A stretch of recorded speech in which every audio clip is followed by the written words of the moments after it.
channel! Nini channel ngayon. Alam nyo naman pagka weekend ang routine ko guys, no? So, katatapos ko lang din babad, walking from outside, yung routine every morning, yung mag-ano ng aming manukan, gulayan. So, now, we are here in the kitchen. So, naisipan ni ating gumawa ng butchi. Hi ate! Welcome back to my channel. Mag-hi ka naman sa mga kanini natin dyan. Napipi si ate. Actually, pagod yun eh. Pagod yun sa kakagawa ng mga makain ko. Kaya guys, ako instead na papayat no, hindi ako mapapayat nito sa mga ganitong ano, kasi panay luto ni ate, oh. Sinisipat lang. Ngayon. Oo nga, sa bagay. Nandito naman lahat eh. Andito na lahat sa kusina ang kailangan. So, yung sipag na lang sa pagluluto ang kailangan natin, no guys. So, ngayon, si ate, after naming magtrabaho sa labas, sa routine namin. So, ito, magbubuchi daw kami, Ate Herms version. Oh. Mayroon kaming ano, sa susunod na pag-uwi ni ate sa Pilipinas ay gagawa kami ng kanyang restaurant, Herms Restaurant. Okay? So, abangan nyo yan guys, no? Yung Herms Restaurant kasi si ate, ang galing, masarap magluto. Wow. Prove ko yan, no guys, kasi syempre, ako ang taga-kain. Taga-kain ng kanyang mga niluluto. So, number 1 para sa akin. Ako yung fan ni ate. So, ang sarap magluto nito. So, hindi na yan maghihirap si ate sa Pilipinas kung sakaling uuwi yan ng Pilipinas, no? So, mayroon na kaming Herms Restaurant in Jinsan. So, abangan nyo yan mga guys. Pakita ko na ngayon sa inyo yung ingredients ng aming butchi at the Herms version. So, ito yung harina. How many cups of harina ate? 3 cups of harina. Ito yung salt. Okay. Salt and sugar. 2 teaspoons of sugar and half of salt. Half teaspoon of salt. Isang can of milk and butter. Yes. 1.5 spoon of 2 egg. At kung hindi, ano guys, no, ito, kung hindi sapat yung gatas nyo, pwede nating dagdagan niya ng fresh milk. So, mamaya, halo-haloin natin to at gagawa natin ng butchi. And then, yung butchi ni ate naman is may palaman sa loob. So, ito. Talaga may palaman yung butchi. Ay, talaga, no? I don't know. So, ito yung palaman ng kanyang butchi. Ito yung coconut, baby coconut. Sa Ilonggo, bukayo ni. Bukayo ni siya mga guys. Kung nakaintindi ka mo sa bukayo. Kag sesame seeds nilagyan niya. So hindi ko alam yung butchi, no, pero ngayon abangan ko kung paano niya lulutuin yung butchi. Wala sa amin ata yung butchi na yan. Ay, dapat sa Jinsan na. Hindi ko man balaan kung diin ay. Hindi pa ako nakakaambutsi na sa Jinsan ay. Ay, pobre. Pobre bi kami. Kaya hindi kami bakal butsi ba? Balanghoy lang ang uso sa amin. Now? Ako na lang. Sa atin lang kasi. Iba kasi ang lasa pag ako na ang nahawak. Ewan ko ba? Na si ate. Mix na yan guys. Ayan. Ayan, pinagsama-sama na yan yung mga dry ingredients, no? Sama-sama na siya. Tapos mix. I-mix na natin yan mamaya. Ano pa yan siya mamaya? Babad pa ito na. Ano? Kailangan ibabad mo na? Mga ilang minutos ibabad? 30 minutes. So, ibabad mo na daw yan lahat. Para magtubi yung Alulubo.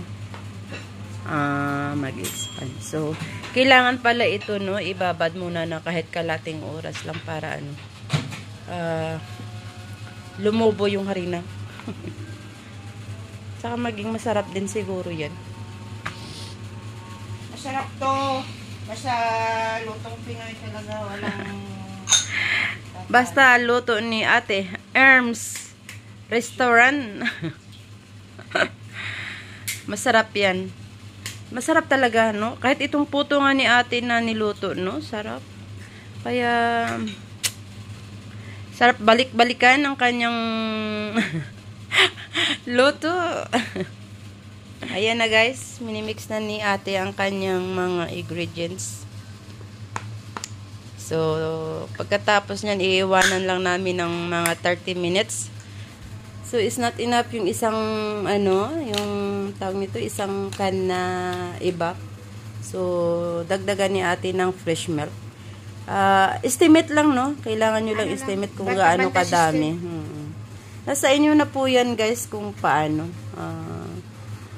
Kasi yung kanyang harina, minsan di natin matsansa yung kanyang measurement, no? Kasi sa klase ng harina. So, pagkaalam man ako kahapon, makamuton ko lang yun. Oy, masarap ng kinakamayan, te. Lahat ng pagkain basta kinakamay. Sarap yan. Pag hindi mo kinamay, hindi masarap yan. Saka naghugas naman ako kahapon. Oy, sus. Nanlugod ka pa kahapon. Nanlugod pa ako kahapon. Nanlogod pa daw siya kahapon. So, ayan guys, abangan natin ang luto ni ate. Pero talaga, no guys, no, si ate talaga masarap talaga yan magluto. Kahit paksiw lang nang niluluto niyan, para sa akin, ang sarap na. Ewan ko ba? Siguro dahil hindi ako marunong magluto. Si ate Erms kasi may yan, may sekreto yan. Ito na, kakabuuan ng kanyang butchi, oh. Wala pa yan. Yan na yung mga ingredients na sinama-sama. Mahirap talaga gumawa ng mga ganyang kakanin, no? Kaya wala akong tiyaga, guys. Ewan ko ba? Akong tiyagang magluto. Kasi, tingnan mo. May mixer naman sana para madali. Hindi rin nakakapagod. Pero talagang masarap yung pag Oo, sa bagay. Kinain mo. Sarap kasi yung minamasa-masa lang. Kahit sa tinapay, sa... Level natin sa mga 30 minutes. So, iwanan. Pagkatapos ni ating imasa, no, iiwanan. Takpan lang namin yan at saka iwanan ng mga 30 minutes. And then, after 30 minutes, doon na kami maglalagay ng kanyang palaman. Tapos, iprito.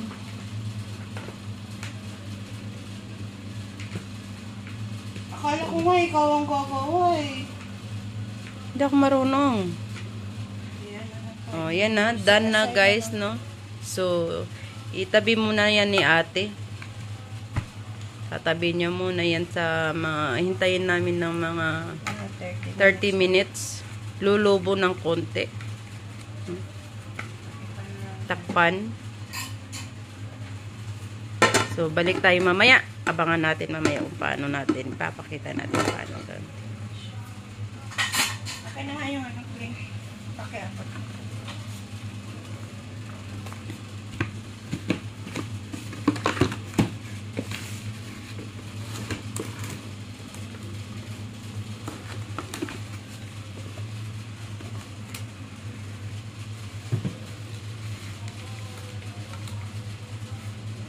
Ayaw pa rin dumikit.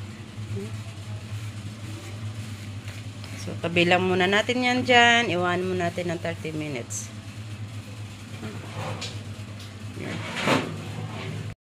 After ng 30 minutes, ito na yung aming harina. Medyo lumobo na. Mag-start na si ate magbilog-bilog. Ha? Ano yan? Lubid-lubid man yan ay. Ganyan yung butchi mo? Hindi Iba to. Dami naman yan. So, dalawa ang gagawin ni ate. Yung butchi at saka Bitcho-bitcho, tawag sa amin yan. Bitso-bitso, malagkit man yun. Ito ay donut. Ayan. Donut or bitcho-bitcho. Nasa inyo na yan, guys. Pero gagawa kami ng butche. Ayan, ito pa lang. Ito na after 30 minutes. So, yan. Hindi man siya pang business insan. Pangkaon naman siya, kaya gusto na.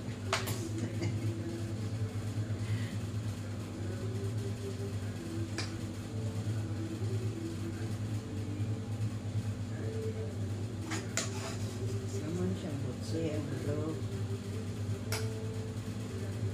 Inaya, uktin-uktin doon.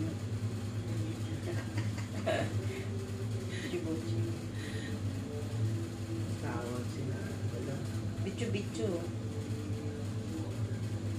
Basa kasi. Gagawin natin. Iyang tinabuhan, may padalo minsan para may pits siya.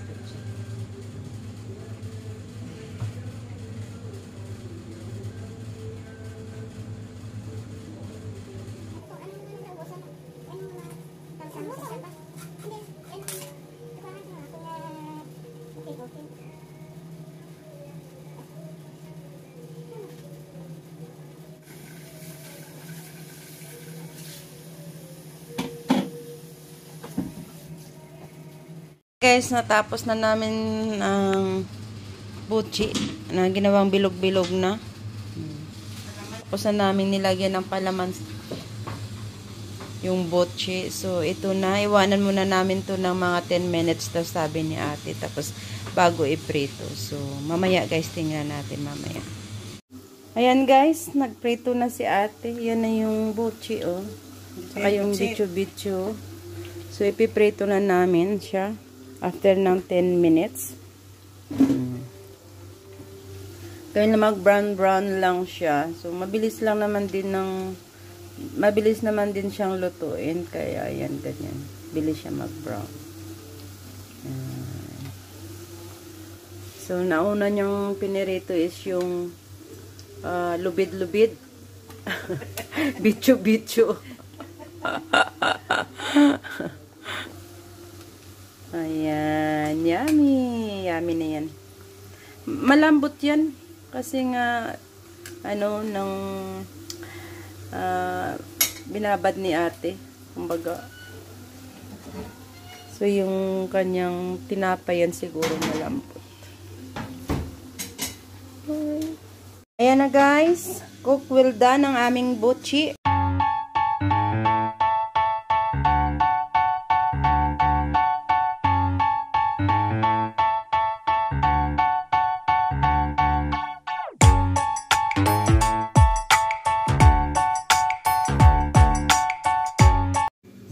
So, yan nga guys, cook well done na.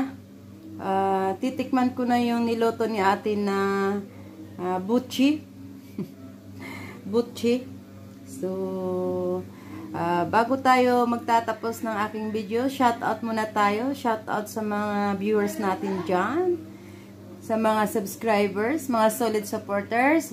Kay Miss Banji, kay Twin. Sa mga silent viewers natin. Ni Baba? Oo. Mangkot mo siya, pangalan siya ni Philippine Donut. Philippine Donuts. Hindi magbalo ko na nung English. Kaya pala ko ng Philippine Donut. Philippines Donut. Kaon ko siya. Ubus ko dahil doon. Nagustuhan pala ni Baba yung butchi namin ay. So, ito nga guys. Magme-merienda na kami ni ate ng juice, ate. Juice kaya do. Ten ka ta juice. Juice, no? Okay, tea ako. Gusto ko ng tea lang. So, ito nga. Ayun.